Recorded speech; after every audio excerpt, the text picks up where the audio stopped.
আসসালামু আলাইকুম। আশা করি সবাই ভালো আছেন। আমিও ভালো আছি। চলুন গল্পে আসা যাক। ক্রিং ক্রিং ক্রিং। এ আকাশ, ওঠ। দেখ কে যেন কল দিছে তোরে।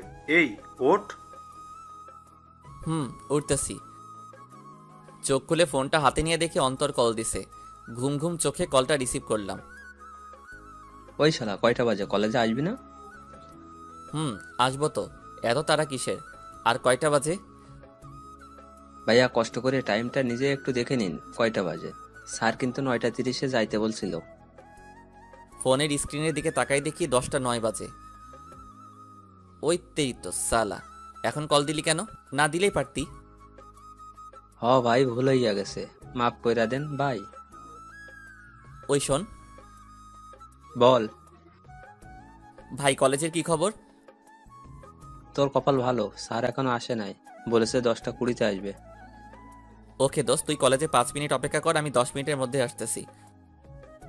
ভালো হইলি না। আচ্ছা তাড়াতাড়ি আয় ভাই। ওকে ওকে।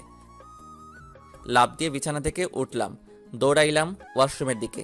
কোনো রকমে চোখে মুখে পানি দিয়া প্যান্ট শার্ট পরে রেডি হয়ে কলেজের দিকে যাইতেছি। চলেন পরিচয় পর্বটা সেরে নেই এখন। আমি আকাশ মাহমুদ। আমাদের পরিবারে বাবা মা, আমরা দুই ভাই। আর আমার ছোট কিউট কিউট দুইটা বোন আছে। আমি বাবা মায়ের দুই মাত্র সন্তান, মানে মেজো ছেলে। আমি এখন ইঞ্জিনিয়ারিং পড়তেছি, ফরিদপুর পলিটেকনিক ইনস্টিটিউট। আর যার সাথে এতক্ষণ কথা বললাম তিনি হচ্ছেন আমার জিগরা দোস্ত অন্তর। আর ফোন করে কলেজে ডাকার কারণ হচ্ছে আজকে কলেজে প্র্যাকটিক্যাল পরীক্ষা আছে, তার জন্য। আমার আরও একটা ফ্রেন্ড আছে, নাম এনামুল। আমরা একসাথেই লেখাপড়া করি। পরিচয় দিতে দিতে কলেজে চলে আসলাম। ক্লাসের সামনে দাঁড়ায় আছি আর ভাবতেছি, স্যার আজকে যাই বলুক না কেন সব হজম করে নিব। আল্লাহর নাম নিয়ে স্যারকে বললাম, স্যার আসবো? কে তুমি? স্যার আমি আকাশ, চিনতে পারতেছেন না? জি বাবা, আমি আপনাকে খুব ভালো করে চিনতে পারছি। তা বাবা, আপনার আগমনের সময় কোনো সমস্যা হয়নি তো? না স্যার, কিছুই হয় নাই। তোর আসতে এত লেট হলো কেন? বোঝাই যাইতেছে স্যার অনেক রেগে আছেন। আসলে স্যার ম্যাসের একজন বন্ধু খুবই অসুস্থ হয়ে পড়ে, সেই জন্য আমি তাকে ডক্টরের কাছে নিয়ে গেছিলাম। সরি স্যার লেট করে আসার জন্য। আর এমনটা হবে না। আচ্ছা ঠিক আছে, এইবারের মতো মাফ করলাম। যা, খাতা নিয়ে পরীক্ষা শুরু কর। আমিও কথা মতো খাতার একটা পেজ নিয়ে অন্তরের পাশে গিয়ে বসলাম। ওই শালা তুই মিথ্যা বললি কেন? তুই তো ঘুমাইতেছিলি। আরে বেটা, বুঝলি না? এখন যদি সত্যিটা বইলা দিতাম তাইলে আর আজকে পরীক্ষা দিতে হইতো না। আচ্ছা বাদ দে, এখন 10টা 40 বাজে, তাড়াতাড়ি শেষ কর, অনেক ক্ষুধা লাগছে। ওকে ওকে। তারপরে পরীক্ষা শেষ করে আমি অন্তর আর এনামুল ক্যান্টিনে গিয়ে পেট ভোজন করে আসলাম। এখন ক্যাম্পাসে বসে আছি। আজকে অনেক আড্ডা দেব, কারণ হচ্ছে আজকে আমাদের সেমিস্টারের লাস্ট পরীক্ষা। তো আড্ডা দিতে দিতে দুপুর 2টা বেজে গেছে। এমন সময় আমার ফোনে বেজে উঠলো আর্টসেলের অনিকেত প্রান্তরের মিউজিক রিংটং। হাতে নিয়ে দেখে আম্মু কল দিছে। কল ধরে, হ্যালো আম্মু। তারপরে আম্মুর কথা শুনে আমি তো পুরাই অবাক হয়ে গেলাম। তার থেকে একটু বেশি খুশি হলাম, কারণ আসসালামু আলাইকুম আম্মু, কেমন আছেন? আমি ভালো আছি বাবা, তুই কেমন আছিস? হ্যাঁ আম্মু, আমিও ভালো আছি। কি করতেছিস? পরীক্ষার কি খবর? আম্মু আজকে পরীক্ষা শেষ হলো, তাই এখন আমি অন্তরা রেনামুল কলেজ ক্যাম্পাসে বসে আড্ডা দিতেছি। ওহ ভালো। তা শুন, একটা খবর দেওয়ার জন্য কল দিছি। একটু টেনশনে পড়লাম। আমাকে আমার কিসের খবর দেবে আম্মু? কি হয়েছে আম্মু? কোনো খারাপ খবর নাকি? তোমার কিছু হয়েছে নাকি আব্বুর কিছু হয়েছে? আরে পাগল ছেলে, আমাদের কিছু হয় নাই, আমরা সবাই ভালো আছি। ওহ, আল্লাহ বাঁচালে। তা বলো আম্মু, কিসের খবর? আসলে আমরা তোর ভাইয়ের বিয়ে ঠিক করছি, সামনের সপ্তাহে বিয়ে। তুই একটা কাজ কর, তোদের যেহেতু পরীক্ষা শেষ, তাহলে তুই অন্তর আর এনামুলরে নিয়ে বাড়িতে চলে আয়। মনে মনে আমি একটু অবাক হলাম। ভাইয়ার বিয়ে, কিন্তু ভাইয়ার তো গার্লফ্রেন্ড আছে। কই, আবার অন্য মেয়ের সাথে তো বিয়ে ঠিক করে নাই তো। তাই সব ভেবে আম্মুকে বললাম, আম্মু ওদের না হয় নিয়ে আসলাম, কিন্তু ভাইয়ার বিয়ে কার সাথে দিয়েছো? আমার বান্ধবীর মেয়ের সাথে। আল্লাহ, আজকে ভাইয়া নিশ্চিত সুইসাইড করবে, কারণ ভাইয়া সুমি আপুকে অনেক ভালোবাসে আর আপুও। আল্লাহ জানে এখন কি হবে। তা না হয় বুঝলাম, কিন্তু আম্মু ভাইয়া কি রাজি এই বিয়েতে? হুম, ও রাজি। ও তাহলে তো সব ঠিকই আছে। আচ্ছা আম্মু, আমরা কালকে চলে আসব। আচ্ছা ঠিক আছে, সাবধানে আসিস। আচ্ছা আম্মু, ভালো থাকো। কল কাটার পরে অন্তর আর এনামুল একসাথেই বকে উঠল, কিরে কিসের বিয়ের কথা বললি রে? আরে ভাইয়ার বিয়ের সামনের সপ্তাহে। তাই নাকি? এ তো ভালো খবর। সত্যি অনেক ভালো একটা খবর। তুই একটা ভাবি পাবি, কত মজা করবি। জানি না রে, ভাইয়া তো সুমি আপুকে ভালোবাসতো, কি জানি কি হইল। তাহলে ভাইয়া কার সাথে বিয়ে হইতেছে? আম্মুর এক বান্ধবীর মেয়ের সাথে।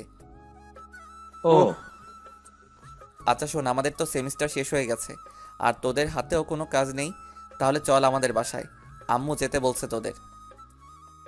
সেটা না হয় বুঝলাম, কিন্তু বাসায় বলতে হবে তো। তুই ঠিকই বলছিস। আরে চাপ নিস না, আমি আছি তো। ঠিকই বলেছিস।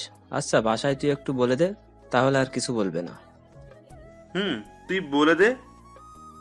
আচ্ছা আচ্ছা ঠিক আছে, দে ফোন দে। তারপর ওদের বাসায় রাজি করালাম। এখন তাহলে বাসায় যাওয়া যাক নাকি? আবার সবকিছু তো রেডি করতে হবে। চল চল তাহলে। তাহলে। বাসায় এসে একটু রেস্ট নিয়ে গোসল করে খাওয়া দাওয়া করে ব্যাগ প্যাক করে রাখলাম, সকালেই যেতে হবে। এখন একটু ফেসবুকে ঢোকা যাক, তারপর রাতে খেয়ে ঘুমিয়ে পড়লাম। সকালে ঘুম থেকে উঠে ফ্রেশ হয়ে রেডি হলাম বন্ধুদের বাসার দিকে। তার আগে একটা কল দিয়ে নেই। ক্রিং ক্রিং। কিরে কি করিস? এই তো রেডি হয়ে তোদের বাসার দিকে যাইতেছি। তোরা রেডি তো? রেডি, একটু বাকি আছে। আচ্ছা আসতেছি, তাড়াতাড়ি রেডি হয়ে নে। এনামুল কি করে? ও রেডি হয়ে বসে আছে। আচ্ছা আসতেছি। তারপরে ওদের নিয়ে বাসে উঠলাম। গন্তব্য আমাদের বাসা। প্রায় 4 ঘন্টা জার্নির পরে বাসায় পৌঁছালাম। বাসার সামনে গিয়ে কলিং বেল বাজাতেই আম্মু এসে দরজা খুলে দিল। কেমন আছিস আব্বু? কেমন শুকিয়ে গেছিস?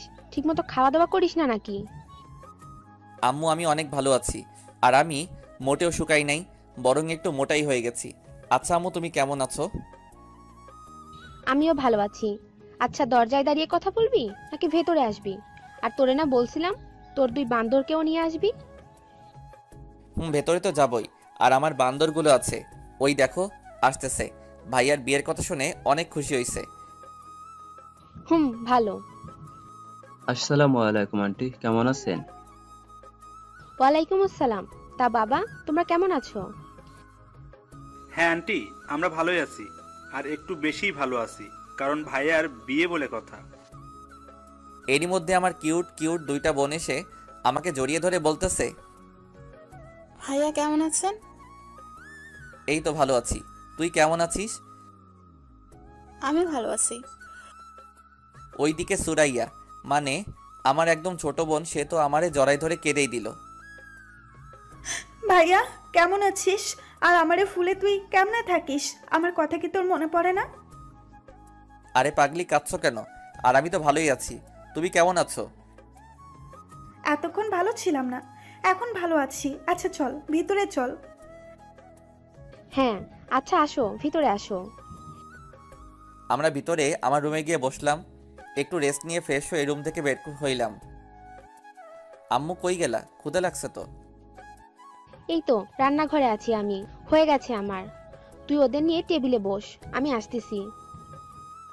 আচ্ছা। একটু পরে আম্মু খাবার নিয়ে আসলো, আর আমরা একসাথে খেতে বসলাম। আচ্ছা আম্মু, আব্বু কোথায়? ওদের আব্বু তো একটু বিজনেসের কাজে বাইরে গেছে, চলে আসবে 2-3 দিনের মধ্যেই। ও আচ্ছা। তা সুমাইয়া, তোর লেখাপড়া কেমন চলতেছে? এই তো ভাইয়া ভালোই চলতেছে। ভালো করে পড়িস, আর মাত্র কয়েক মাস বাকি এসএসসির পরীক্ষার। আচ্ছা ভাইয়া। তা সুরাইয়া, আপনার কি খবর বুড়ি? ওই আমারে বুড়ি বলবি না, বলে দিলাম। আর আমার পড়া অনেক ভালো, সুমাইয়ার থেকেও। না রে ভাইয়া, ওর পড়ালেখা একদমই ভালো না। এই বছর একটা ফেল করেছিল। স্যার আমার চিনে, তাই স্যারের বললে পরের ক্লাসে উঠাই দিছি। ভাইয়া মিথ্যা কথা, আমি অনেক ভালো। ও মিথ্যা কথা বলতেছে। আমি মাত্র একটা বিষয় ফেল করছি। আচ্ছা আচ্ছা, কানতে হবে না, আমি তো জানি আমার বুড়িটা অনেক ভালো ছাত্রী। সে মাত্র একটা বিষয় ফেল করেছে, কিছুই হবে না, সামনের বার সে সবগুলাই পাশ করবে। এইবার তো 2তে অনেক ভালো করবা, তাই না? হুম ভাইয়া। হুম, আচ্ছা। ওই তোরা খা, কথা কম বল। তারপরে খেয়ে আমরা রুমে আসলাম। বিকেলের দিকে আমরা ঘুরতে বের হলাম। আমার কিছু এলাকার বন্ধুর সাথে বসে আড্ডা দিয়ে রাত 10টায় বাসায় আসলাম। তারপরে খাওয়া দাওয়া করে ঘুম দিলাম। এইভাবে 3 দিন পার করলাম। এর মধ্যে ভাইয়ারে কল করে বাসায় নিয়ে আসা হলো। ভাইয়া ঢাকা একটা সফটওয়্যার কোম্পানিতে চাকরি করে। দেখতে দেখতে গায়ে হলুদের দিন চলে আসলো। সন্ধ্যায় ভাইয়ার গায়ে হলুদের সময় একটা মেয়ের দিকে চোখ পড়ল। একটা হলুদ কালারের শাড়ি পরে আমার দিকে আসতেছে। মেয়েরে দেখে ছোট্ট করে একটু ক্রাশ খেলাম। হলুদ শাড়িতে যা লাগছে না, মনে হচ্ছে প্রথম দেখাতেই ভালোবেসে ফেললাম। আমার সামনে এসে সোজা আমার মুখে হলুদ মাখাই দিল। আমিও কম যাই কিসে, আমিও হলুদ নিয়ে ওরে দিলাম মাখিয়ে, আবার আমারে দিল। এবার আমি দিয়ে দৌড় দিলাম। এসে সুমাইয়ার পেছনে দিয়ে যাইতেছিলাম। সুমাইয়া এসে সামনে এসে দাঁড়াইলো। সুমাইয়াও হলুদ মাখিয়ে দিল। তখনই ওই মেয়েটা আমার সামনে চলে আসছে। আর মেয়েটা সামনে আসতেই সুমাইয়া বলল, আরে মিথিলা, তোর এই অবস্থা হলে কি করে? এই যে আপনার ভাইয়ার জন্য। ওহ ভাইয়া, আপনারা তো বলাই হয় নাই। এর নাম মিথিলা, আমার বেস্টু। ও, ইনি তাহলে তোর বেস্টু? জি ভাইয়া। তো ভাইয়া কেমন আছেন? ভালো আছি। তুমি কেমন আছো? আমিও ভালোই আছি। তো ভাইয়া, আপনার বড় ফেয়ার তো হয়ে গেল, আপনার কবে হবে? হবে, সময় হলেই হবে। কি, আপনার এখনো সময় হয় নাই?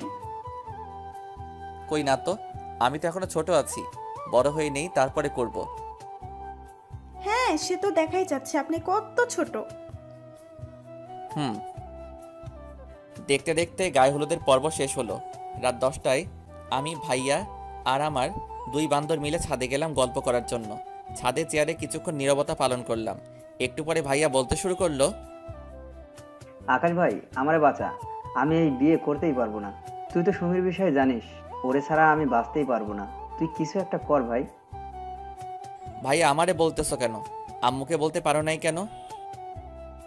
ভয় বলতে পারে নাই। প্লিজ ভাই, তুই কিছু একটা কর, আমারে বাঁচা। আর তুই যদি কিছু না করিস, তাহলে আমি এখন বলতেছি, আমি আজকে রাত্রে সুইসাইড করব। কি বলতেছো ভাইয়া? তুমি কি পাগল হয়ে গেছো? আমি পাগল হয়ে গেছি। সুমিরে ছাড়া আমি আর কাউকেই ভাবতে পারি না। আচ্ছা ঠিক আছে, আমি কিছু একটা করতেছি, তারপরেও পাগলামো করো না।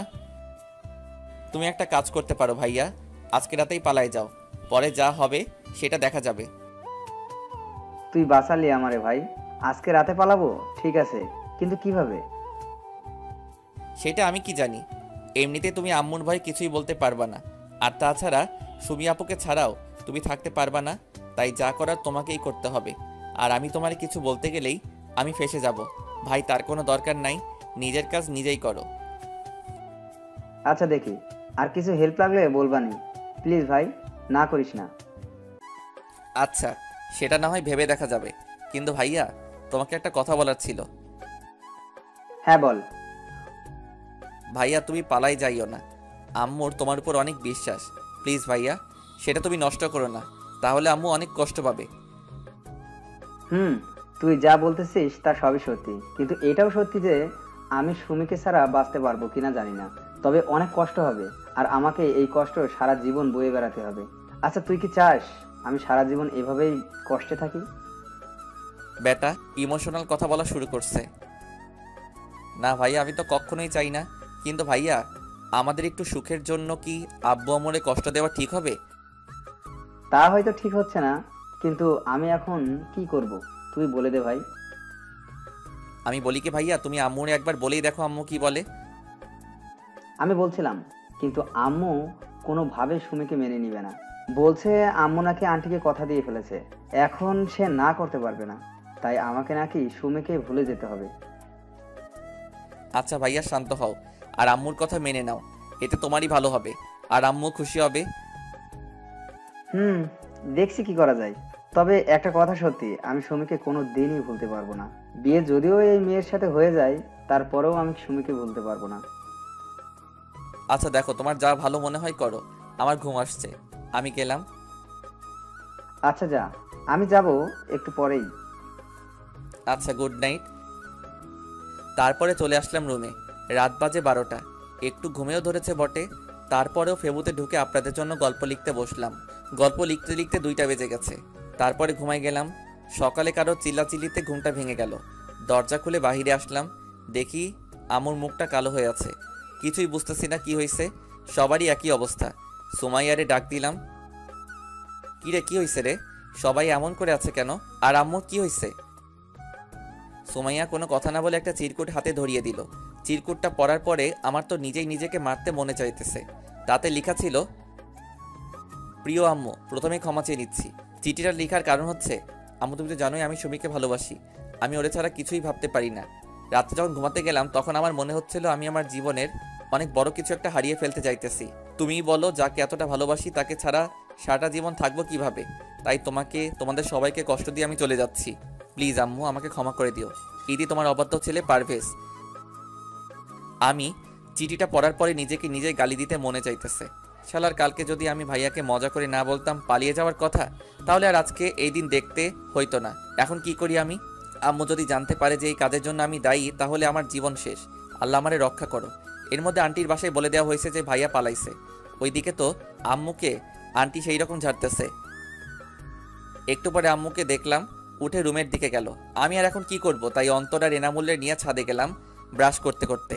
আর তখনই সুমাইয়া পেছন পেছন বলতেছে আম্মু নাকি আমারে তার সাথে দেখা করতে বলতেছে। আল্লাহ, এখন আমি কি করি? তাহলে কি ভাইয়ার পালানোর কথা আম্মু জেনে গেল নাকি? আজকে তাহলে আমি শেষ। আল্লাহ, এবারের মতো আমারে বাঁচাই দাও। আর কোনোদিন কারোর উপকার করব না। ভয়ে ভয়ে আম্মুর রুমের সামনে গিয়ে আম্মুকে ডাক দিলাম, আম্মু আসবো? আমাকে ডাকছিলে নাকি? আর কথা আছে। আল্লাহ বাঁচাও। হ্যাঁ আম্মু বলো, কি বলবে? আমি একটা ডিসিশন নিছি, আশা করি তুমি আমার কথা একমত হবে। যাক, আল্লাহ বাঁচাইলা। তাহলে মনে হয় ভাইয়ের ব্যাপারটা জানে না। হ্যাঁ অবশ্যই আম্মু, তুমি যা বলবে তার সাথেই আমি একমত। আগে আমার মাথা ছুঁয়ে কথা দে যে আমি যাই বলবো তুই রাখবি। আম্মু এরকম করে বলতেছো কেন? আচ্ছা বলো তুমি, আমি রাখবো। না, তুই আগে আমার মাথা ছুঁয়ে কথা দে। আচ্ছা এই ধরলাম। এখন বলো আম্মু, তুমি যাই বলবে আমি তাই করব। কথাটা হলো, হ্যাঁ বলো। আমি তোর সাথে নিপার বিয়ে দিতে চাই। তুই কিন্তু কথা দিছিস। আম্মুর কথাটা শোনার সাথে সাথে মনে হলো আমি মাটির ভিতরে ঢুকে যাইতেছি। আম্মু এটা কি বললো? এটা কিভাবে সম্ভব? আমার মুখ দিয়ে একটা কথা বলার মতো শক্তি নাই। কি ভাবছিলাম আর কি হয়ে গেল? কিরে, কিছু বলিস না কেন? আমার কথাটা রাখবি তো? আমাকে তোর আন্টির সামনে মুখটা রাখবি তো? তোর ভাইয়া চলে যাওয়ার কথা শুনে তোর আন্টি আমাকে অনেক কথা শোনাইছে। আর আজকে যদি এই বিয়েটা না হয়, তাহলে আমার আর বেঁচে থাকা আর না থাকা সমান কথা হবে। এখন তুই দেখ কি করবি তুই। আম্মুর মুখে মরার কথাটা শুনে নিজের চোখের পানি আর ধরে রাখতে পারলাম না। আম্মু তুমি যা বলবে তাই হবে, তবুও প্লিজ তুমি এসব কথা বইলো না। আমি বিয়ে করব। আমাকে বাঁচালি বাবা। আজকে এই বিয়েটা না হলে হয়তো তোর আন্টির কাছে আমি সারা জীবনের জন্য অপরাধী হয়ে থাকতাম। আচ্ছা আম্মু ঠিক আছে, তুমি যা বলবে তাই করব আমি। আমার জন্য তোমাকে কারোর কাছে ছোট হতে হবে না। তারপরে আম্মু বলল, যা বাবা, রুমে যা আর রেডি হয়ে নে। একটু পরে আবার বউ আনার জন্য বের হতে হবে। তুই এখন রেডি হয়ে নে। আচ্ছা আম্মু। রুমে চলে আসলাম মুখটা কালো করে। এনামুল জিজ্ঞেস করলো, কি রে, কি হইছে রে? কি হইছে বলবি তো? আরে কি হয়েছে বলবি তো নাকি? না বললে জানবো কিভাবে? বল কি হয়েছে? দোস্ত আমি শেষ হয়ে গেলাম রে। কেন, কি হইছে খুলে বল তো। দোস্ত আম্মু বিয়ে ঠিক করছে আমার, একটু পরে নাকি আমার বিয়ে। কি রে, কি বলিস? কেমনে কি হইলো? আর এটা তো অনেক ভালো খবর আর অনেক খুশির খবর। শালা মজা নিতাছোস তাই না? আমি মরতেছি আমার জ্বালায়। দোস্ত তুই একটু শান্ত হ আর বল কি হইছে, কেমনে কি হইছে। দোস্ত আজকে রাতে নাকি ভাইয়া পলাইছে আর আন্টি আম্মুরে অনেক কথা শোনাই দিছে। আম্মু অনেক কান্না করছে। তারপরে জানি না কি কথা হইছে আম্মুর সাথে। একটু পরে আম্মু আমার রুমে ডেকে বলতেছে আজকে নাকি আমার বিয়ে। যেই মেয়ের সাথে ভাইয়ার বিয়ে হবার কথা ছিল ওই মেয়ের সাথেই নাকি আমার বিয়ে হবে। আম্মু বলতেছে আমি যদি বিয়েটা না করি তাহলে আম্মুর সম্মানটা নষ্ট হয়ে যাবে। আমারে মরার হুমকি দিছে। আরে বেটা, এই ব্যাপার তাহলে? আরে এইটা কোনো ব্যাপার হলো? আর আন্টি যা করছে ঠিকই তো করছে, তার সম্মান বাঁচানোর জন্য যা করা দরকার ছিল তাই করেছে। দোস্ত আমি কিছুই জানি না, তবে বিয়েটা তো আমার করতেই হবে। দোস্ত জাস্ট চিল। আর এই দেখ, তোর কপালটা কত ভালো, ভাইয়ার বিয়ে খাইতে আসছিস আর নিজেই এখন ভাবির বিয়ে করতেছিস। এনামুল ওরে কিন্তু চুপ থাকতে বল, ওরে লাথি মেরে ভবিষ্যৎ সন্তানের বাবা ডাক শোনা বন্ধ করে দিব। আরে আরে চেতিস না তুই। আর এখন তুই চল, রেডি করে দেই তোকে। আচ্ছা ঠিক আছে। তারপর আমি ফ্রেশ হয়ে গোসল করে আসলাম। ওরা আমায় ভাইয়ার জন্য কেনা শেরওয়ানি পরিয়ে রেডি করে দিল। পরেই বের হব। আব্বু আম্মুকে সালাম করে বের হয়ে গাড়িতে বসলাম। অন্তর এনামুলও আমার সাথেই বসছে। ওরা কথা বলতেছে আর আমার রাগ তুলতেছে। কিছুক্ষণ পরে আমরা বিয়ে বাড়ির সামনে চলে গেলাম। গাড়ি থামালো, ওরা সবাই নেমে গেছে। আমি একাই গাড়িতে বসে আছি। কিছুক্ষণ পরে আমাকে গাড়িতে নামিয়ে গেটের সামনে নিয়ে যাওয়া হলো। ওইখানে গিয়ে ধরলো কয়েকটা মেয়ে ঘিরে, বলতেছে টাকা চাই, টাকা না দিলে নাকি ভিতরে দেওয়া হবে না। কি আর করার, নিজের সম্মান বাঁচাতে পকেট থেকে 10 টাকার একটা নোট বের করে এনামুল রে দিতে বললাম। এনামুল টাকা দিতেই মেয়েগুলো পুরাই খেপে গেল। জামাই মানুষ এত কিপটা হয় জানতাম না। আজকাল কেউ 10 টাকা ভিক্ষাও দেয় না। গেল মেজাজটা 44 হয়ে। আমিও বলে দিলাম, এইখানে তাহলে কিসের জন্য দাঁড়াইছেন? আমি তো ভাবছিলাম এইটার জন্যই দাঁড়াইছেন, তাই তো 10 টাকা দিলাম। অমনি এনামুল আর অন্তর আমার মুখ চেপে ধরলো আর বলতেছে, ওই বেটা কি বলতেছিস সেইগুলা? চুপ করে থাক, মান সম্মান শেষ করিস না ভাই।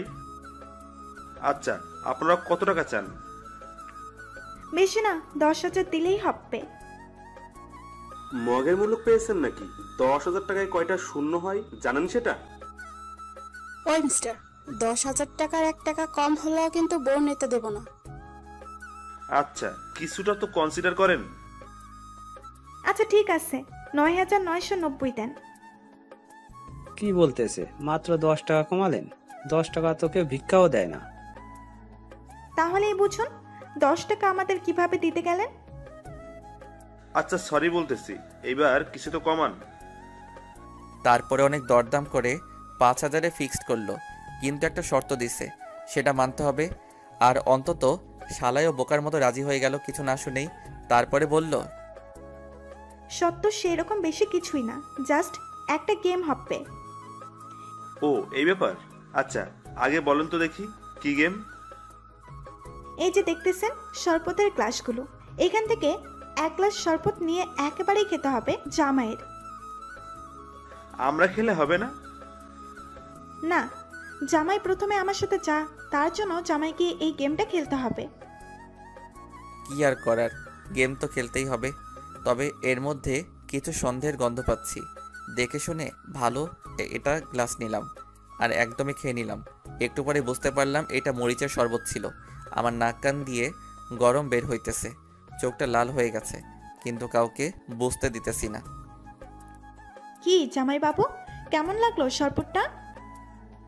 হ্যাঁ খুব ভালো, কিন্তু মিষ্টিটা একটু বেশি হয়ে গেছিল। কিরে, শরবতগুলো চেঞ্জ হলো কিভাবে? কই সবগুলা? শরবতে তো মরিচে গুঁড়ে দেওয়া ছিল, কিন্তু মিষ্টির শরবত কিভাবে আসলো আমি জানি না। তারপরে মেয়েটা আমাকে বলল, হো তাই নাকি, তাহলে ঠিক আছে। শালার আমি তো বুঝতে পারতেছি আমার ভিতর দিয়ে কি হয়ে যাইতেছে। গেটের সব দেনা মিটিয়ে ভিতরে ঢুকলাম। আমার স্টেজে বসিয়ে রাখা হয়েছে, কিন্তু আমার 2 বান্দর এর একটারও দেখা পাইতেছি না। হয় মেয়ে পটানোতে ব্যস্ত, যাই হোক অনেকক্ষণ বসে থেকে মাজা ব্যথা হয়ে গেল। কি আর করার, বসে তো থাকতেই হবে। ওদেরকে ডেকে এনে ওদের সাথে আড্ডা দিলাম কতক্ষণ। তারপরে কাজী আসলেন আর বিয়ের কাজ সম্পন্ন করলেন। শ্বশুর বাড়িতে বিয়ের সকল ফর্মালিটিস মেনে এখন বিদায় সময় হয়ে গেল। মেয়েরা যে এত কান্না করতে পারে, আমার বিয়ে না করলে হয়তো জানতেই পারতাম না। বিদায়ের সময় শ্বশুর আব্বাজান আমার হাত ধরে বললেন, বাবা, আমার একমাত্র মেয়ে আমি তোমার হাতে তুলে দিলাম, তুমি ওরে একটু দেখে রেখো বাবা, ওরে কখনো কষ্ট দিও না। আব্বু আপনি চিন্তা করবেন না, আমি থাকতে ওর কখনোই কষ্ট হবে না। বাবা তুমি তো জানোই বিয়েটা কেমন করে হয়ে গেল। নেহাত তোমার আম্মু আমাদের এত বড় অসম্মানের হাত থেকে বাঁচিয়েছেন। আর বিয়েটা যেমন করেই হোক বাবা, এখন তোমরা স্বামী স্ত্রী, ওকে তুমি মেনে নিও আর ওরে কষ্ট দিও না। আচ্ছা আব্বু। এবার আসলেন শাশুড়ি। বাবা, আমার মেয়ে একটু রাগী, কিন্তু ওর মনটা অনেক ভালো। বাবা, আমার মেয়েরে তুমি কখনো কষ্ট দিও না। আচ্ছা আম্মু। তারপরে তাদেরকে সালাম করে গাড়িতে গিয়ে বসলাম। বউও তাদেরকে জড়িয়ে ধরে অনেক কান্না করলো। তারপরে গাড়িতে আমার পাশে এসে বসলো, কিন্তু অনেকটা দূরে সরে বসলো। যাই হোক, বউ নিয়ে বাড়িতে চলে আসলাম। সবাই দেখি দরজার সামনে দাঁড়ায় আছে, হয়তো বউ বরণ করে ঘরে নিবে বলে। তো বউ নিয়ে বাড়ির দরজার সামনে গেলাম। এ কি, সবাই তো দেখি বউ নিয়ে ব্যস্ত, আমার কোনো নামগন্ধ নাই এখানে। তোর কি বিয়েই করলাম, এখন নিজের দাম কমে গেল। যাই হোক, বরণ করা শেষ করে বউকে নিয়ে আমার রুমে গেল। আমি আর কি করব, অধম। আকাশ ছাদে গিয়ে উপরের আকাশ পানে চেয়ে আছে। কিছুক্ষণ পরে হারামিগুলো আসলো, আর এসেই, দোস্ত কেমন আছিস? মজা নিতেছিস? দোস্ত দেখ, আজকে তুই ভাবি বিয়ে করে ফেললি। শালা ঠিক করে বল, তোর ভাবি বিয়ে করছি নাকি আমার ভাবি? ওই হলো একই কথা, তুই আমার ভাবিরেও বিয়ে করছিস, আবার আমার ভাবিরেও বিয়ে করছিস। এনামুল দোস্ত, ওরে চুপ করতে বল, আমি কিন্তু ওরে ছাদ থেকে ফেলে দিব। দোস্ত, চেতিস না তুই, ও তো আর খারাপ কিছুই বলে নাই, সত্যি কথাই তো বলতেছে। এনামুল্লাহ শালা, তুইও ওর হয়ে কথা বলতেছিস? আচ্ছা আচ্ছা ঠিক আছে দোস্ত, যা হার হয়ে গেছে, এখন আর এসব ভেবে কোনো লাভ নাই। হুম। দোস্ত টিট দিবি না? হ হ, তোরে অনেক বড় করে ট্রিট দিব। একবার কলেজে যাইয়া নেই, অনেক বড় একটা ট্রিট দিব। আচ্ছা আচ্ছা দোস্ত, তোর টিট দিয়া লাগবো না। কেন, ট্রিট দিব নে, রেডি থাকিস। এর মধ্যে আম্মু ছাদে আসছে, আর এসে বলতেছে, কিরে আকাশ, এইখানে কি করিস? আম্মু কিছু না, এই তো আমরা বসে আড্ডা দিতেছি। আজকের দিনেও আড্ডা দিতে হয়? ঘরে বৌমা একা বসে আছে, যা রুমে যা। আচ্ছা আম্মু। আম্মু চলে গেল। দোষ, যা তাহলে বাসর ঘরে, আজকে কিন্তু বিড়াল মারতেই হবে। ওই শালা বিড়াল কেন মারবো? আরে বাসর রাতে বিড়াল মারতে হয়, তুই ঘরে যা, সব বুঝতে পারবি। আচ্ছা। অন্তত আর এনামুল আমারে আমার রুমের সামনে নিয়ে গেল। আমার কেমন যেন ভয় ভয় লাগতেছিল। আজকে নিজের রুমে নিজের যাইতেই ভয় পাইতেছি। এমনটা কেন হইতেছে বুঝতে পারতেছি না। হয়তো আজকে এক অপরিচিত কারোর সাথে একই ছাদের নিচে একই ঘরে থাকতে হবে। হয়তো আজকের পর থেকে আমার জীবনের পথ চলাটা পাল্টে যাবে। সব ভয় উপেক্ষা করে রুমে ঢুকেই পড়লাম, আর বাহির থেকে দরজাটা লাগিয়ে দিছে হারামিগুলা। আমিও ভিতর থেকে দরজা লাগিয়ে দিলাম। আস্তে আস্তে খাটের দিকে এগোতে লাগলাম। বউ এসে আমাকে সালাম করে আবার খাটে গিয়ে বসলো। আমি আর কিছু না বলে খাটের একপাশে বসলাম। তখনই নিপা, বউয়ের নাম আগেই হয়তো বলেছিলাম, বলতে শুরু করলো, কেন করলেন আপনারা আমার সাথে এমনটা? কি বলতেছেন? আমি তো কিছুই করি না। হ্যাঁ, আপনি কিছুই করেন নাই, কিন্তু আপনারাই তো এসব করছেন। কেন আমার সাথেই কেন? দেখুন, যা হয়েছে সব ভাইয়ের জন্য হয়েছে। এখানে আমাদের কারোর কোনো দোষ নেই। ভাইয়া একটা মেয়েকে ভালোবাসতো, তাকে ছাড়া আপনাকে বিয়ে করতে পারবে না, তাই চলে গেছে। আপনারা আমার সাথে এমনটা না করলেও পারতেন। জানেন একটা মেয়ের কত স্বপ্ন থাকে? আমারও অনেকগুলো স্বপ্ন ছিল। আমি কোনো দিন রিলেশন করিনি, কারণ আমার সব ভালোবাসা আমার স্বামীর জন্য রেখে দিয়েছিলাম। আপনার ভাইয়ার সাথে বিয়ে ঠিক হওয়ার পর থেকে তাকে নিয়েই ভাবতে শুরু করেছিলাম। অত এক মুহূর্তেও সব এলোমেলো করে দিল।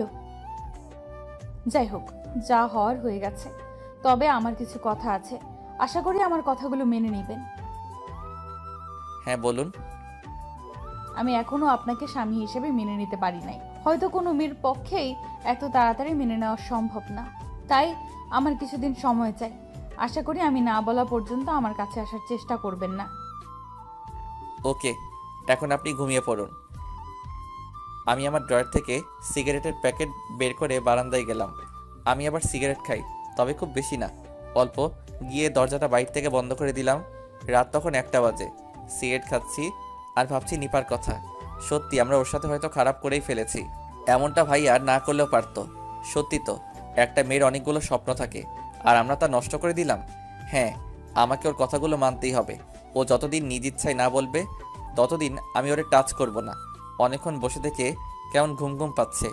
এইদিকে সিগারেটও শেষ, যাই গিয়ে ঘুমিয়ে পড়ি। রুমে ঢুকতে দেখলাম নিপা ঘুমিয়ে আছে। ওর চুলগুলো ফ্যানের বাতাসে উড়ে একবার মুখে পড়ছে, আবার সরে যাচ্ছে।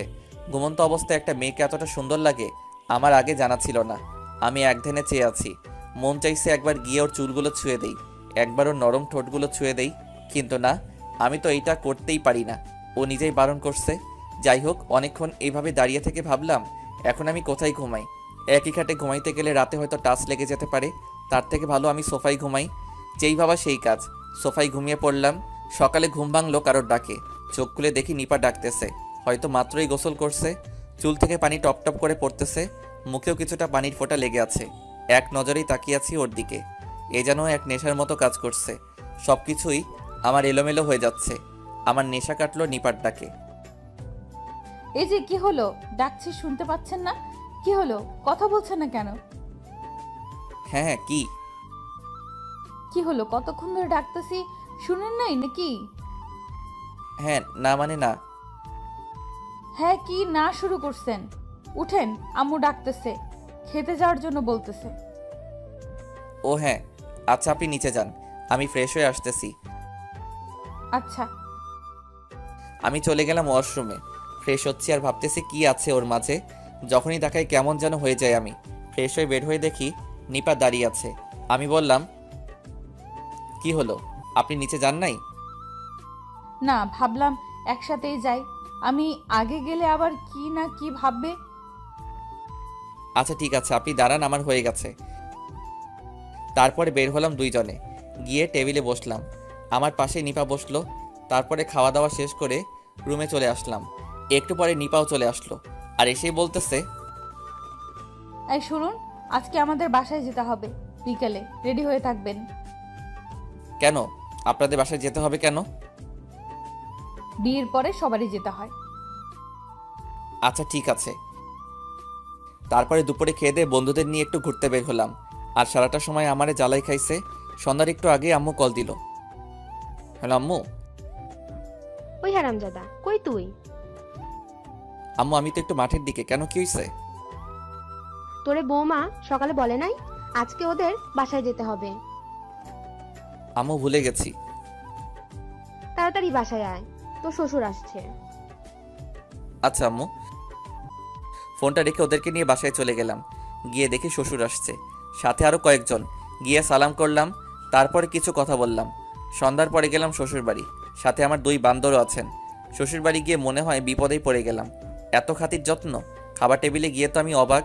এত খাবার আর কমপক্ষে 30 পদে রান্না করছে। যাই হোক, খাওয়া দাওয়া করে রুমে গেলাম। আমাকে নিপার রুমে থাকতে দেওয়া হয়েছে। বউ বলে কথা, বউয়ের সাথেই তো থাকতে দিবে। রাতে ঘুমাইতে গিয়ে বাঁধলো আরেক সমস্যা। ওর রুমে সোফা নেই, আমি এখন কোথায় ঘুমাবো?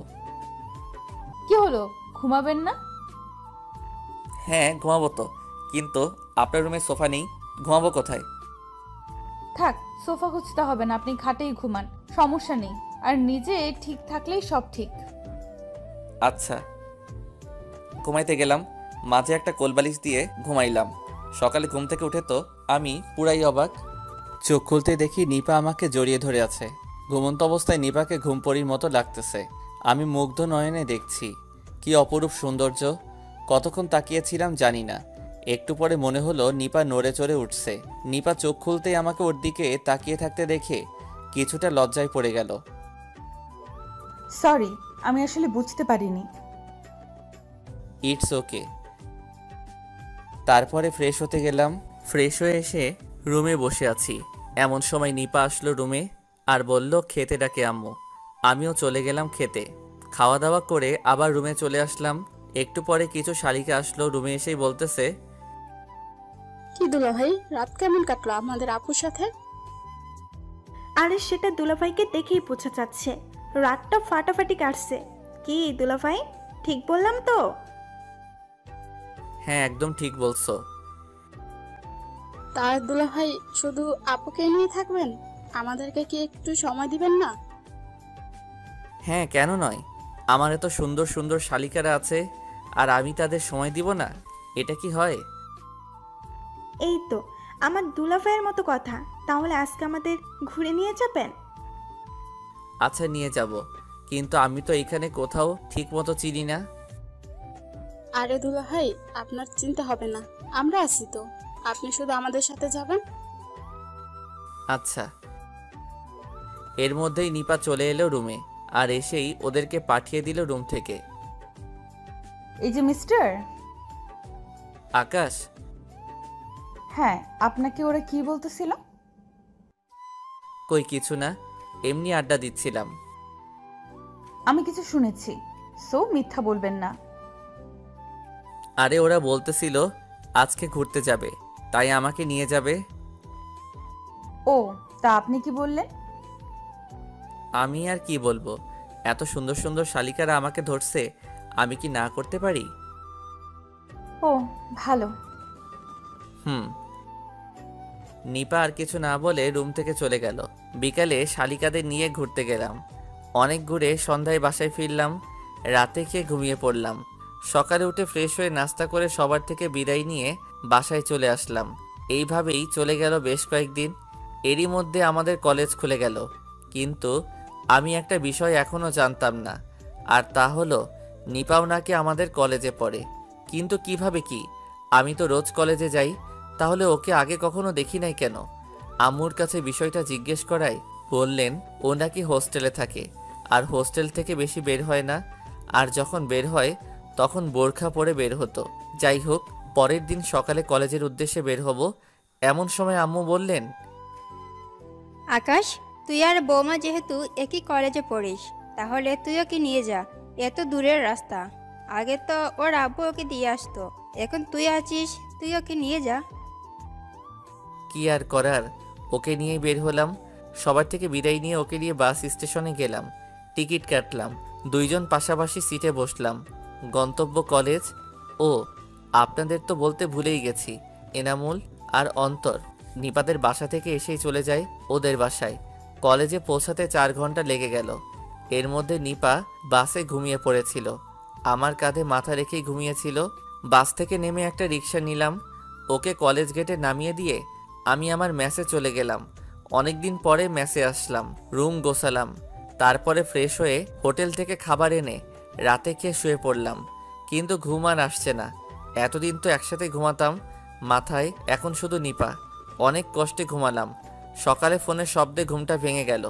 তাকিয়ে দেখি আননোন নাম্বার, রিসিভ করি নাই, তাই বেশ কয়েকবার রিং হচ্ছে। বিরক্ত হয়ে রিসিভ করলাম। হ্যাঁ, কে বলছেন? আর এত সকাল সকাল ফোন দিছেন কেন? আমি নিপা বলতেছি।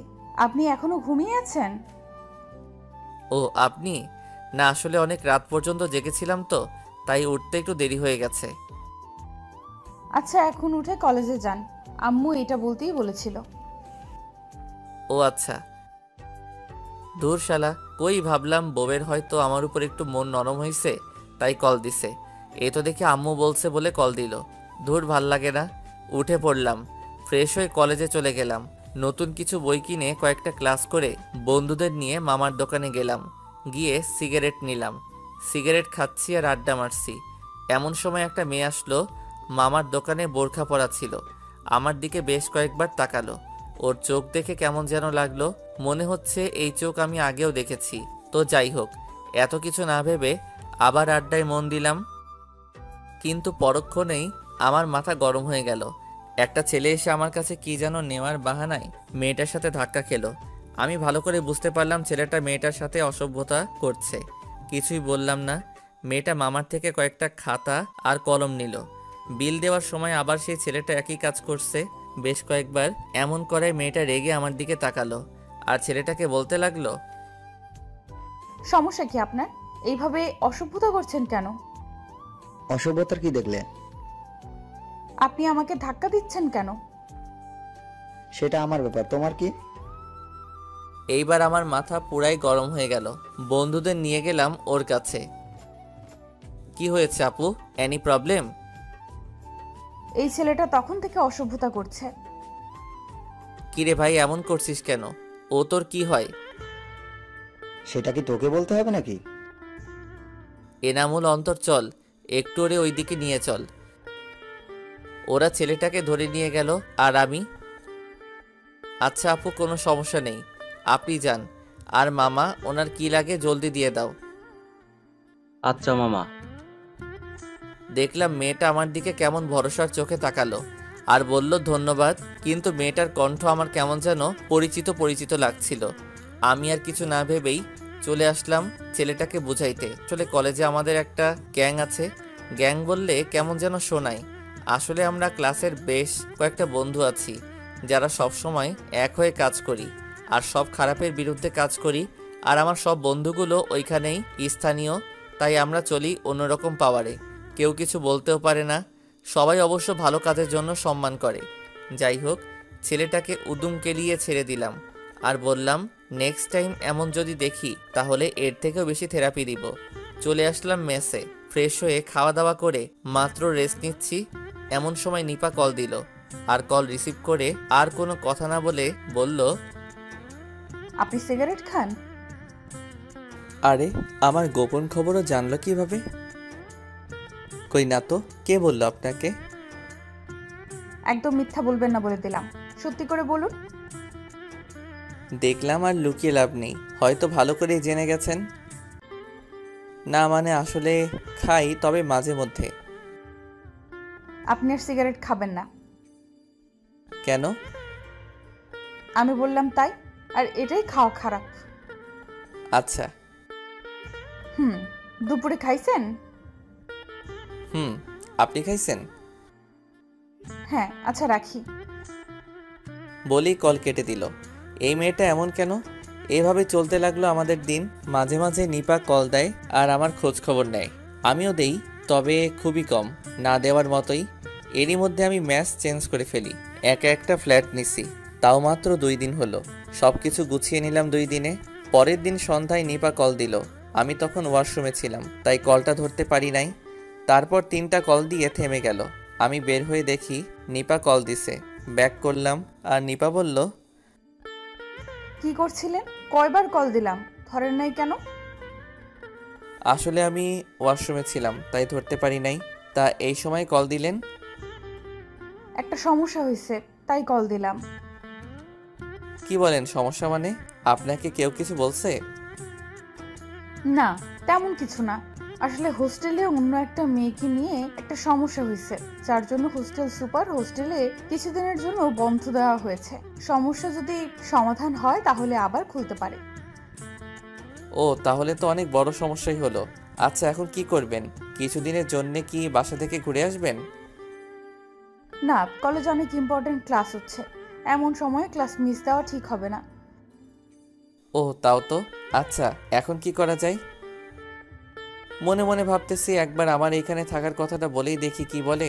পরক্ষণে আবার ভাবলাম না থাক, আবার উল্টাপাল্টা কিছু মনে করে যদি, তাই আর বললাম না। কিন্তু আমাকে অবাক করে নিপা বলল, আচ্ছা একটা কথা বলতাম, যদি আপনার সমস্যা না হতো।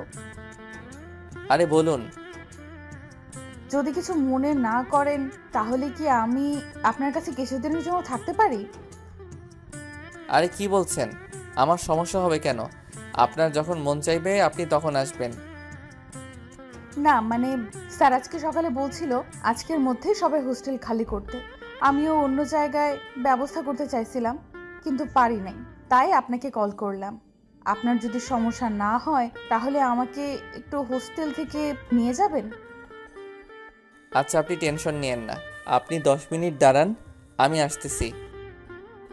তারপরে ফোন রেখে প্যান্ট শার্ট পরে 15 মিনিটের মধ্যে একটা রিক্সা নিয়ে চলে গেলাম হোস্টেলের সামনে। গিয়ে দেখি নিপা ব্যাগ নিয়ে দাঁড়িয়ে আছে হোস্টেলের সামনে। আমি রিক্সা থেকে নেমে, সরি একটু লেট হয়ে গেল। আচ্ছা সমস্যা নেই, তাহলে চলুন। আমি ব্যাগগুলো নিয়ে রিক্সায় রাখলাম আর নিপাকেও রিক্সায় তুললাম। রিক্সায় বসে নিপা বলল, আচ্ছা আপনার কোনো সমস্যা হবে না তো? আমার আবার কি সমস্যা হবে? না মানে তারপরেও। না, আমার মোটেও কোনো সমস্যা হবে না। আচ্ছা ঠিক আছে তাহলে। চলে আসলাম আমার বাসার সামনে। রিক্সায় বিল মিটিয়ে নিপাকে নিয়ে আমার ফ্ল্যাটে চলে আসলাম। অবশ্য ফ্ল্যাটটা 2 রকমের, তাই কোনো সমস্যা হলো না। ও এক রুমে আর আমি অন্য রুমে থাকার ব্যবস্থা হলো। রাতে খাওয়ার মতো কিছুই নেই, রান্না করতে আলসেমি লাগে, তাই নিজে খুব একটা রান্না করি না, হোটেল থেকে খেয়ে আসি। তাই এখন নিপাকে বললাম, আচ্ছা, আপনি তো রাতে মনে হয় কিছু খান নাই। আপনি রুমে থাকেন, আমি আসতেছি। কোথায় যাবেন? নিচে যাচ্ছি কিছু খাবার আনতে। ও আচ্ছা, তাড়াতাড়ি আসবেন। আমার কেমন যেন ভয় ভয় লাগছে। আচ্ছা, 5 মিনিটের মধ্যে চলে আসবো। আচ্ছা। চলে গেলাম নিচে। রেস্টুরেন্ট থেকে 2 প্যাকেট বিরিয়ানি নিয়ে আসলাম। রুমে ঢুকতেই নিপা কিছুটা ভয় পেয়ে গেল। আমাকে দেখে মনে হলো কিছুটা স্বস্তির নিঃশ্বাস ফেললো। কি হয়েছে, ভয় পেয়েছেন নাকি? কিছুটা। আরে ভয়ের কিছুই নেই, আমার এই ফ্ল্যাটে কেউ আসবে না। হুম আপনি ফ্রেশ হয়েছেন? হুম আচ্ছা, তাহলে আপনি বসুন, আমি আসতেছি। চলে গেলাম কিচেনে। 2টো প্লেট ধুয়ে সাথে পানি নিয়ে খেতে বসলাম। খাওয়া শেষ করে নিপার রুমে ঘুমাইতে দিলাম। বর্ষার দিনে বৃষ্টি যেন কাউকে কিছু না বলে চলে আসে। অর্ধেক রাতে মনে হলো প্রচণ্ড বৃষ্টি হবে। বাতাস বইছে, আর একটু পর পর বজ্রপাত হচ্ছে। খুব কাছেই হয়তো একটা বজ্রপাত হয়েছে, প্রচণ্ড শব্দ হয়েছে। ওই ঘর থেকে নিপা চিৎকার দিয়ে উঠল। একটু পরে দেখি নিপা কাঁথা আর বালিশ নিয়ে আমার রুমের দরজার সামনে দাঁড়িয়ে আছে। কি হলো, ঘুমাননি? হ্যাঁ, কিন্তু প্রচন্ড শব্দ হচ্ছে, খুব ভয় লাগছে। ও, শুয়ে পড়ুন, কিছু হবে না। যদি কিছু মনে না করেন তাহলে আমি কি আপনার রুমে ঘুমাতে পারি? হ্যাঁ, কেন নয়, আসুন। কিন্তু একটু সমস্যা আছে। কি সমস্যা? আসলে আমার বেড তো একটা, আর একটু ছোট বটে। তাহলে কিভাবে কি? সমস্যা নেই, আমি থাকতে পারবো। আচ্ছা, ঠিকই আছে, তাহলে আসুন। নিপা বালিশ নিয়ে আমার পাশে শুয়ে পড়ল। খাটটা একটু ছোট হওয়ায় নিপা আর আমি অনেকটা গা ঘেঁষে শুয়ে পড়লাম। একটু পরে মনে হলো নিপা কাঁপছে। কপালে হাত দিয়ে দেখি অনেক জ্বর। কি করি এখন? তাড়াতাড়ি উঠে পড়লাম আর একটা গ্লাসে পানি আনলাম, আর আমার রুমালটা ভিজিয়ে ওর কপালে জলপট্টি দিতে থাকলাম। এতে দেখি ও আরও কাঁপছে, মনে হয় শীত লাগছে। তাই আমার কম্বলটা ওর গায়ে তুলে দিলাম আর জলপট্টি দিতে থাকলাম। তারপরেও দেখি শীতে কাঁপছে। এখন কি করব কিছুই মাথায় আসছে না। আর কিছু না ভেবেই আমিও ওর সাথে কম্বলের নিচে ঢুকলাম আর ওকে শক্ত করে জড়িয়ে ধরলাম। এতে হয়তো কিছুটা ওর শরীরের কাঁপুনি কমেছে। ওকে এইভাবে জড়িয়ে ধরে কখন যে ঘুমিয়ে পড়লাম মনে নেই। সকালে চোখ খুলে দেখি এখনও আমি ওকে জড়িয়ে ধরে আছি, আর নিপা আমার আগে জেগে গেছে আর আমার দিকে তাকিয়ে আছে। আমি তাড়াতাড়ি ওকে ছেড়ে দিয়ে একটু দূরে সরে গেলাম, আর নিপা হয়তো বাস্তবে ফিরে এসেছে। আমি বললাম, সরি, আসলে রাতে। থাক, বলতে হবে না, আমি জানি। ও আচ্ছা, আপনি কিছু মনে করেন নাই তো? আমি কি মনে করব? আপনি আমাকে ধরতেই পারেন। বুঝলাম না। আপনার বুঝতেও হবে না। আচ্ছা, আমার বুঝতে হবে না। এখন দেখি তো জ্বর আছে কিনা। এই বলে ওর কপালে হাত দিলাম। না, এখন আর জ্বর নেই। কিন্তু ও কি বলল, আর আমার বুঝতে হবে না কেন? যাই হোক, তারপর ওকে বললাম, এখন কেমন লাগছে? এখন অনেক ভালো লাগছে। আপনি আমার সেবা করছেন, আর আমি কি ভালো না হয়ে থাকতে পারি? হইছে, এখন আর এত কথা বলতে হবে না। আপনি উঠে ফ্রেশ হয়ে নিন, আমি খাবার নিয়ে আসতেছি। খাবার আনতে হবে না, আপনি বাজার করে নিয়ে আসুন, আমি রান্না করব। কি বলছেন আপনি? এখন অসুস্থ, আপনি পারবেন না। আমি বলছি না আমি ঠিক আছি। আপনি বাজার করে নিয়ে আসুন, আমি পারবো। কি আর করার, বাজার করেই আনলাম। আর আসার সময় কিছু হালকা খাবার নিয়ে আসলাম। সকালে রান্না করে দুইজনে খেয়ে কলেজে চলে গেলাম। আসার সময় ওকে নিয়েই ফিরলাম। রাতে আবার একই অবস্থা, আবার জ্বর। কি আর করা, গত রাতের মতো আজকেও জলপটে দিলাম, পরে জড়িয়ে ধরে শুয়ে পড়লাম। কিন্তু আজকে কেমন যেন লাগছে নিজের ভেতরে। হয়তো নিজের ভিতরে পুরুষত্ব জেগে উঠতেছে। অনেক কষ্ট করে কন্ট্রোল করলাম, তবুও মন চাইছে কিছু একটা হয়ে যাক। ও তো আমারই স্ত্রী, আমার সম্পূর্ণ অধিকার আছে ওর উপরে। এসব ভাবছি এমন সময় নিপা জ্বরের ঘরে আমাকে জড়িয়ে ধরে আর জ্বরের ঘরে বলতে থাকে, আকাশ, আমি তোমাকে ভালোবাসি, কিন্তু তুমি আমাকে একটুও ভালোবাসো না। আকাশ, কেন আমায় ভালোবাসো না? আমি কি দেখতে খারাপ? কি নেই আমার মাঝে? তোমার কি একবারও মন চায় না নিজের বউকে আদর করতে? আকাশ, আমি তোমাকে সত্যিই অনেক ভালোবাসি, একবার আমাকে ভালোবেসেই দেখো। এই নিপা, কি বলছো এইসব আবল তাবল? আকাশ, আমি তোমাকে সত্যিই অনেক ভালোবাসি। প্লিজ আমাকে একটু আদর করো, একটু ভালোবাসো আমায়। এই বলে নিপা আমাকে আরো জোরে ঝাপটে ধরে আর এতটা কাছে চলে আসে যে আমি ওর হার্টবিট এর প্রতিটা ধ্বনি শুনতে পাচ্ছি। ওর ঠোঁট আমার ঠোঁটের এতটাই কাছে যে গরম নিঃশ্বাস আমার মুখে এসে পড়ছে। হঠাৎ আমার ঠোঁটে নরম কিছু একটা স্পর্শ পেলাম। বুঝতে আর বাকি রইল না এটা নিপার ঠোঁট। তারপরে ওকে সরিয়ে দেওয়ার চেষ্টা করলাম, কিন্তু ও এমনভাবে জড়িয়ে ধরে আছে যে আমি এক চুল পরিমাণ সরতে পারছি না। এইদিকে আমার ঠোঁটের সামনে কিস করেই চলেছে। নিজেকে আর আটকে রাখতে পারলাম না, আমিও রেসপন্স করতে শুরু করলাম। অনেকক্ষণ এইভাবে কিস করে যাচ্ছি, কিন্তু ও আমাকে ছাড়ছেই না। মনে হচ্ছে পাগল হয়ে যাচ্ছে আমি। এই প্রথম কোনো মেয়ের এতটা কাছে আসলাম আমি, আর এই প্রথম কাউকে কিস করলাম। ও পাগলের মতো কিস করে চলেছে, আমিও রেসপন্স দিয়ে চলেছি। এক পর্যায়ে ওর কপালে, ঘাড়ে, গলায়, ঠোঁটে কিস করতেছি। দেখি ওর নিঃশ্বাস ভারী হয়ে আসছে, ঘন ঘন নিঃশ্বাস নিচ্ছে। দুইজনেই অস্থির হয়ে গেছি। এক পর্যায়ে আমরা স্বামী স্ত্রীর মধুর মিলনে আবদ্ধ হলাম। রাতে ওকে জড়িয়ে ধরেই ঘুমিয়ে পড়লাম। সকালে ঘুমের মধ্যেই নিজের উপর ভারী কিছু অনুভব করলাম। মনে হলো কেউ আমার উপরে শুয়ে আছে। ঘুম ঘুম চোখে একবার চেয়ে দেখি নিপা আমার দিকে অপলক দৃষ্টিতে তাকিয়ে আছে। এখন পুরোপুরি ঘুমটা ভেঙে গেল। তাড়াতাড়ি ওকে আমার উপর থেকে নামিয়ে দিলাম। হঠাৎ রাতের কথা মনে পড়ে গেল। নিজের মধ্যে কেমন যেন অপরাধ বোধ কাজ করছে। কি করে পারলাম ওর সাথে আমি এমনটা করতে? আমি তো নিজেই ওকে বলেছিলাম আমি ওর অনুমতি ছাড়া ওকে টাচ করব না। আর আমি কিভাবে এই কাজটা করলাম? সরি। সরি কেন? না মানে কি হয়েছে? আর এইভাবে বলছো কেন? এই প্রথম আমাকে তুমি করে ডাকলো, নিজের মধ্যে কেমন যেন লাগলো। আসলে আমি সত্যি সরি কালকে রাতের ঘটনার জন্য। আমি সত্যি বলছি, আমি ইচ্ছে করে এইসব করিনি। প্লিজ আমাকে ক্ষমা করে দিবেন, প্লিজ। আরে আরে, তুমি এইভাবে বলছো কেন? আর এত সরি বলতে হবে না। প্লিজ, আমি তো নিজেই একদিন তোমাকে বলেছিলাম, সরি আপনাকে বলেছিলাম আপনার অনুমতি ছাড়া আপনাকে টাচ করব না। কিন্তু সত্যি বলছি, রাতে যা হয়েছে আমি সেটা ইচ্ছে করে করিনি। আমি জানি রাতে কি হয়েছিল, আর আমি কিছুই মনে করিনি। আর এতে তোমার কোনো দোষ নেই। মানে? হ্যাঁ, আমি জানি রাতে কি হয়েছিল, আর তোমার কোনো দোষ নেই। আর যদি দোষের কথা বলেই থাকো তাহলে দোষ আমি করেছি, কারণ রাতে আমি ইচ্ছে করেই এমনটা করেছিলাম। মানে? কিন্তু কেন? এত মানে মানে করছো কেন? আর তুমি আমাকে আপনি আপনি করছো কেন? এখন থেকে তুমি করে ডাকবে, ওকে?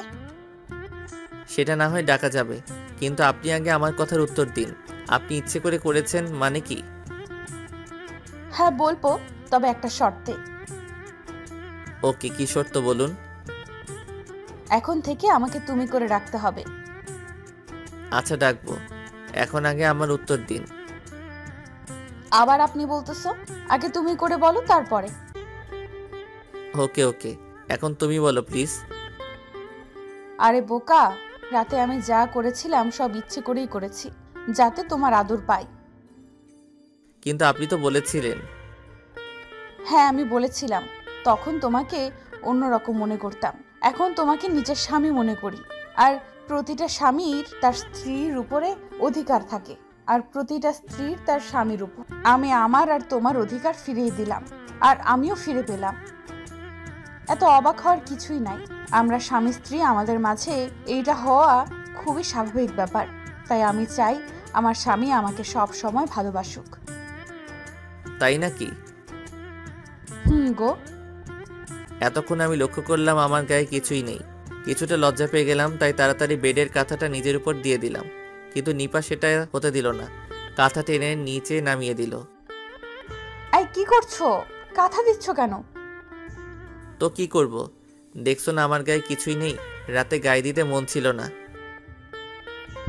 রাতে তো ঠিকই সব খুলে ফেলেছিলে, এখন এত লজ্জা কিসের? হয়েছে, থাক, আর লজ্জা পেতে হবে না। যা করার তা তো রাতেই করে ফেলেছো, এখন আর লজ্জা করে কি হবে? আর তাছাড়া আমি তো তোমার সবই দেখে ফেলেছি, তাই আমার সামনে লজ্জা পেতে হবে না। ইস, কি বলে এই মেয়ে, লজ্জা শরম বলতে কি কিছুই নেই? কিভাবে বলছে কথাগুলো। জি, এখন আমাকে একটু আদর করো। কি এখন?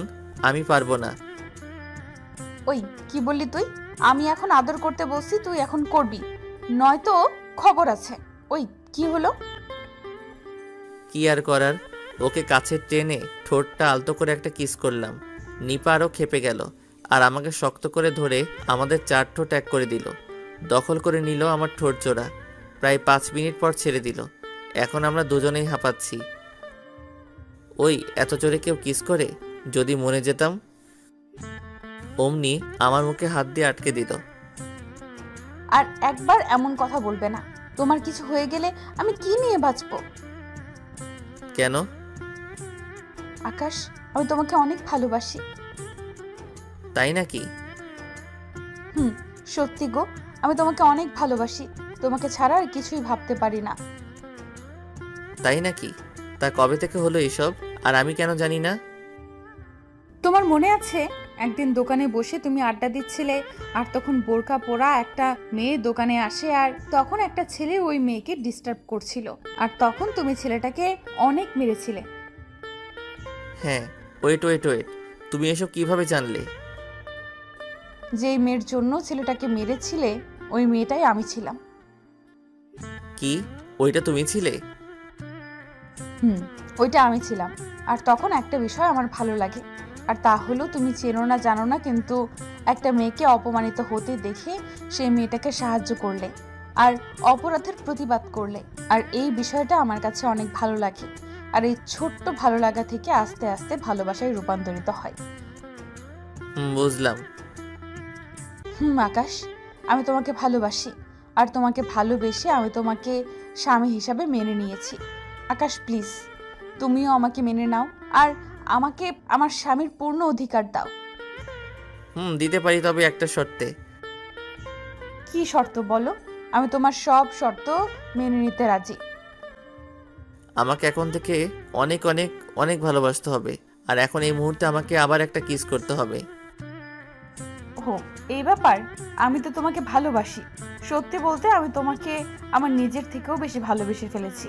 আর রইল কিস, সেটা এখন না, আগে ফ্রেশ হয়ে আসো তারপরে। নো, এটা তো হবে না, আমার এখনই লাগবে। বললাম তো আগে। বাকিটুকু বলার আর চান্স দিলাম না, তার আগে আমাদের 4 ঠোঁট এক করে দিলাম। শুরু হয়ে গেল তাদের টম এন্ড জেরি খেলা। ভালো থাকুক তারা এবং তাদের ভালোবাসা, বেঁচে থাকুক 1000 বছর ধরে ভালোবাসার মানুষগুলো।